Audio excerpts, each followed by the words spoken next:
Welcome back to On the Flip Side. My name is Adam Shawalker, your host. Today we are going to be covering Porcupine Tree's 2007 album, Fear of a Blank Planet. Tracks on this one are Fear of a Blank Planet, My Ashes, Cheating the Polygraph, Anesthetize, Sentimental, Way Out of Here, Sleep Together, Nil Recurring, Normal, and What Happens Now. In the mid-2000s, you have this kind of step away from a traditional prog rock style. Steven Wilson sort of stepping back and reintroducing some prog metal ideas as well as the traditional prog rock style. This album features Alex Lifeson from Rush and Robert Fripp from King Crimson, both of which are legends in the prog field in their own regards.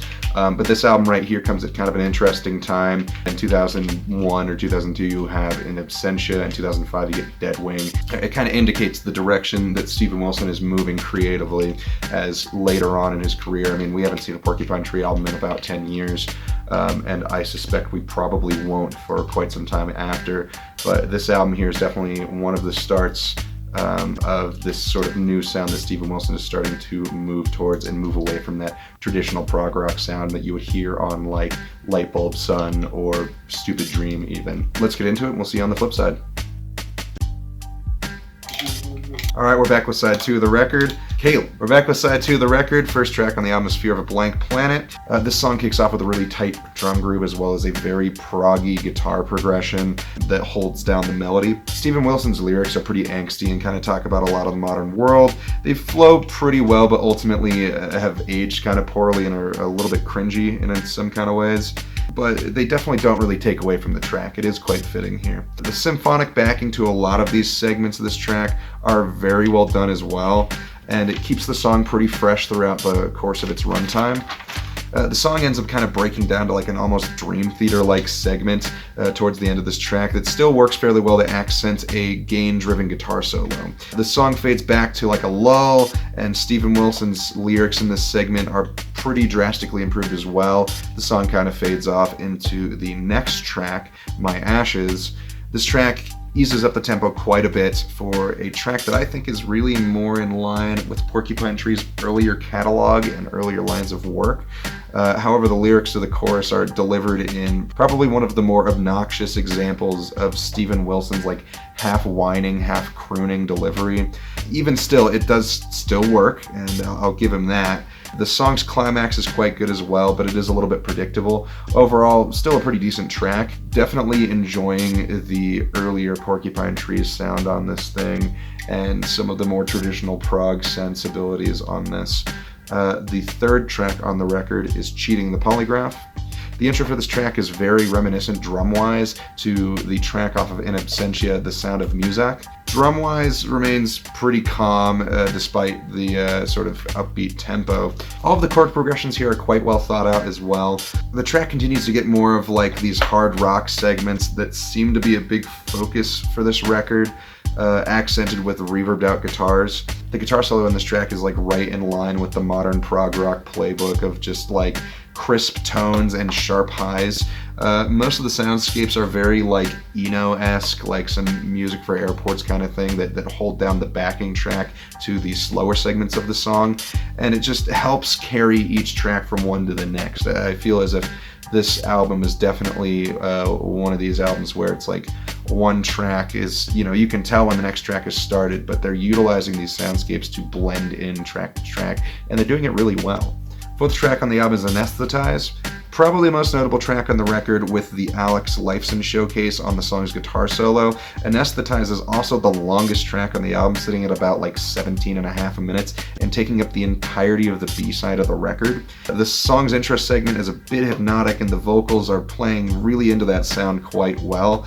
And for Steven Wilson, these vocals are pretty well done too. Once again, the guitar solo has a wonderfully clean boost-driven lead signal, and the soloing is just incredibly well thought on this track. I can't imagine that this was a quick writing session for this thing, being as long as it is. Every part of this track feels very much at home with the rest of the song. The breakdowns are also quite full-sounding, and the track mixing is quite, top-notch. This is probably the best case study of why Steven Wilson is a top-notch sound engineer and just a really brilliant producer. I mean, if you look back at a lot of classic prog albums, half of them are freaking remixed by Steven Wilson for remasters nowadays. The next segment of this track is filled out with more high note delivery from Steven Wilson's vocal range for pretty much all of the song's choruses, all of which follow a nice build and release tension formula, and more guitar chugging leads, into more and more breakdowns as the song builds up more of these like guitar focused parts and solos and stuff, and then you're kind of let off for a nice respite towards the end of the track for another one of these very brilliant soundscapes. And it's essentially like the mid to end section of this track that is quite calm and very like Tool-esque in some segments. Like I'm getting like reminded of some parts of like The Patient, or a lot of like the calmer tracks off of Lateralis, or even some things off of like 10,000 Days. And this pretty much finishes off the track quite smoothly. That's the first disc of the record. We're going to come back with disc 2, go over everything there, and go over final thoughts, and we will see you on the flip side. Alright, we're back with side 2 of the record. Track 5 on the album, first side of side C. The track is called Sentimental. Light piano leads off this track into like more Steven Wilson sort of semi-obnoxious vocal delivery, but once again he makes it work somehow incredibly well, with one of like the best calm tracks on the whole record, at least compared to the other tracks that we've heard so far. This is another track that sort of harkens back to older Porcupine Tree material, with soundscapes that are really similar to stuff off of like The Sky Moves Sideways. Track 6 of the record is Way Out of Here, a very like cinematic, almost soundtrack like soundscape greets us at the start of this track. It seems like side C of this record largely departs in some ways from some of the heavier breakdowns that we've heard on the first half of this record. Although they're still there, it just seems that they're less prevalently used. And they really go for a bit of a more orchestral approach, as the tension release segments are kind of more in line with tight melodies and harmonies than just heavy drumming and chugging, which, like I said, they're still there, but it seems that they're switching up the use of some of these elements. And a lot of these tracks, it seems like they're writing to focus more in like sounding really good in like a big arena setting in some ways. This track also has one of like the more emotive guitar solos on this whole album. The song definitely has a bit more reach than some of the other tracks on this record as well. This is a bit more of a broad, sweeping track that kind of, checks every category in a lot of ways. Track 7 is Sleep Together. Really hefty synths lead into this track with a very hypnotic introduction, like a few of the other tracks on the album as well, and one very promising start to a song. It's almost like Steven Wilson is kind of like trying to channel some like Trent Reznor industrial music sensibilities.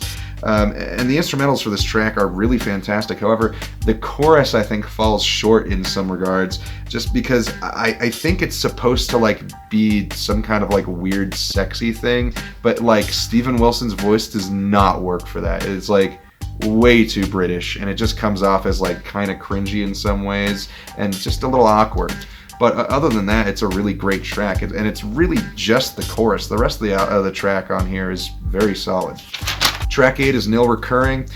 More crunchy leads kick off this track as the album heads back into like a very heavy direction, with odd time signatures very prevalent on this track. This heavy segment sort of siegs off into a slower segment with some more focus on piano and effects on the guitar and maybe like synth parts. This leads back into another heavy segment, and the instrumental track is overall very impressive, but in some ways kind of exhausting, because I feel like this track falls into like modern prog rock and even some like prog metal. It has this really unhealthy obsession with just like technical jerk-off fests. This is one of the reasons that I think Dream Theater has kind of fallen off so damn hard. It's just like the whole track is just kind of like unnecessarily long and impressive, yes, but it's like, where's like, what the hell am I even listening to in some points? It's good, it's impressive, it's just unnecessary in a lot of ways, and I think in some ways this could have been trimmed down, and a lot of the segments of this track could have been used in other tracks to kind of help fill things out a little more. Overall, it's like I said, just impressive, but not like, it doesn't seem like there's too much substance to this track. Track 9 on the album is Normal. Really excellent acoustic lead, leads into this track's melody into like an electric lead of the same notes. Definitely a strong contender for one of the more complicated guitar parts on the album, as it's not really a lot of change-ups going on, and it's the same guitar part, but it's played quite quickly with a lot of technical skill as well. and it just repeats a lot. Steven Wilson's lyrics on this track also fall back into some of the lyrics for Sentimental, which I think helps kind of like link the two tracks in a way, and it really helps the flow of the record overall. As a bit of a reprisal track, this is a really well thought out song that fits really great towards the ending of this record. I think that they definitely knew what they were doing with the placement of this track, and it definitely, the callbacks to earlier parts on this album just continue on with the next track as well, which is track 10, What Happens Now. The final track on the record peels back some of like the heavy layers for a bit more of a calm bookend to the entire album. Once again, you get more of these callbacks to earlier tracks on the record, just like on the last song. Definitely takes some of like the earlier ideas from their recorded material and blends them with the new, while also blending parts from earlier tracks on the album. So it's like you're blending the old style that Porcupine Tree has utilized on previous records with some of the new, and then reintroducing parts of the track to reintroducing parts of other tracks on this track. And it's really, really complicated, and it's really well done. This track is doing like the whole technical jerk-off fest thing that I was referencing, except they're doing it in a tasteful way, and I think it doesn't lose as much meaning in this context as well. It's not too busy in some segments as well, which is really nice. I think that the pacing on this song is really well done. Basically, this track just pulls together the end of the album quite nicely. As for final thoughts on the album, you can definitely tell that this late into Porcupine Tree's discography, just what Steven Wilson is kind of going through creatively, and you can definitely tell just there's certain portions of these songs that are very indicative of where he's going to go next. And I think that the sort of prodigal prince of like prog rock Steven Wilson here is like, he's doing a great job on this album, and it's unfortunate that he has departed from so many of these ideas. And do I think that it was a bad decision? Not necessarily. I think growing as an artist is something that is necessary so you don't stagnate. But I think that Steven Wilson has had enough time pass since leaving off of Porcupine Tree and moving on to his own solo things that he could definitely revisit a lot of these sounds in a new light and make them quite compelling. I don't think that there's really a reason for Steven Wilson to not release another Porcupine Tree album at some point during this decade, because it seems like he has just had so much reach in the field of prog rock and just music as a whole at this point that I think that there's some ideas that could be revisited from this album and from earlier projects and from some of his newer projects. Other than that, what should I review next? How do you think I'm doing? A couple of things I'd like to say. I'm done with my first book of notes for pretty much all of the episodes that have been uploaded so far. I think I'm going to do a giveaway of this thing. If you guys want a copy of this, I'll sign it, write it off to you. Leave a comment and tell me how you think I'm doing. Give me some suggestions, and share the video and give it a like, and subscribe to the channel. And I will choose a comment and a username in next Thursday's video for who's going to get this booklet. Other than that, final thing, I don't know who the hell makes this thing, the peristatic disc preener. This I got from a friend quite a while ago and has been really, really great with helping me clean my records. I'm not sponsored in any way, and I literally got this for free, but if they still make these and you're looking for a way to like clean off your records before listening to them, get one of these peristatic disc preeners. They are killer. I know that there's a lot of like record brushes out on the market and record cleaning systems, but this thing has done such an enormously good job that I haven't even really considered looking into anything else, because it's just really simple. It's essentially just like a microfiber cloth wrapped around like a towel. You can like pour water into it if you want to like get the records really clean, but I find that half the time you can just clean your records off with it dry and just get a quick dusting before listening to a record, and it does the trick really brilliantly. Other than that, thank you so much for watching, and we'll see you next week.